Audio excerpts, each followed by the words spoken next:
Roxbury is increasingly a destination for culture and eating out. Those are the main ingredients in events planned for later this month.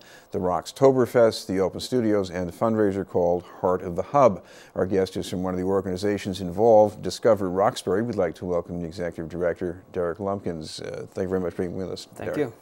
Start with the food here, because for people who don't know the landscape as well, there might be more variety than you'd expect. And we're talking about all of Roxbury here, including the Mission Hill area. Exactly. So with Roxtoberfest, we're collectivizing a lot of the different restaurants that are in Roxbury. So from Wally's Jazz, which is more drinking than food, to Daryl's Corner Bar, to Mission Hill, where there's Lily's Gourmet Pasta, Dudley Square with Haley House Bakery Cafe, and Eggleston with the Dominican restaurant and Star Fish. There's a lot of different variety in Roxbury that you won't really find in other parts of the city. So you've got some Southern comfort food mixed in there, but you've also got an Ethiopian cafe. Yes, Luthie's Ethiopian on Mass Ave, that's right. And plus, in addition to that, you've got two Dominican restaurants. It's two Dominican, right. So there's Millennium Restaurant in Eggleston Square and Merengue on Blue Hill Avenue. So you want to get people to come out and try things, so you got to incentivize that a bit. What have you got planned? So part of it is incentivizing them to come out, but also exposing them to different things in Roxbury.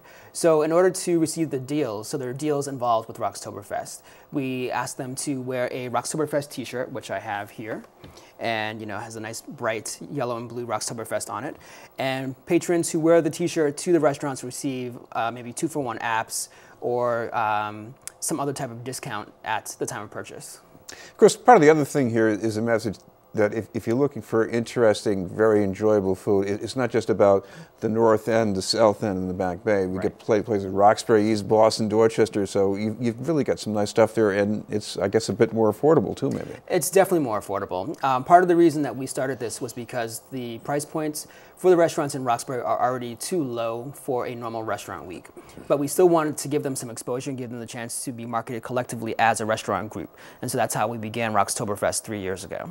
And of course, the other thing is that for years, I think people in Boston have been doing some of this on their own, discovering different kinds of food. I mean, it happened to me when I was living in Jamaica Plain, so I guess this is part of the adventure here. Right, and it also gives people a chance to feel like an insider. So you go in, you're just wearing your Roxtoberfest t-shirt, and all of a sudden you get 2-for-1 apps. You get a free cookie with your meal. You just get something that sometimes the locals can sort of, with a wink and a nod, get on the side. And so this is a chance to feel like you really are part of the neighborhood and part of the community.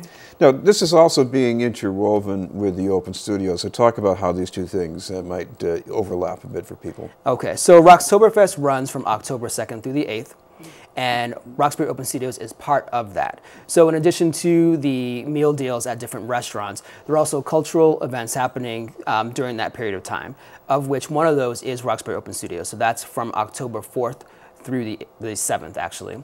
And it's a chance for people to continue wearing their Roxtoberfest shirts. They can get discounts with some of the artists. And they'll have a chance to purchase some art, view some of the artwork, meet the artists, and just really get a chance to explore the neighborhood through the arts as well as through food.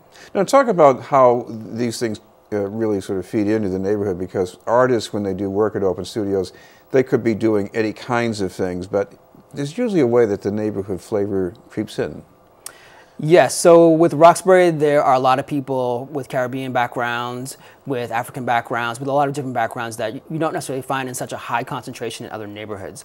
And so this really gives you a good flavor for the diversity of people who live in Roxbury and the diversity of artwork that they create that reflects their backgrounds. So what about the rest of the cultural events that you're talking about here now?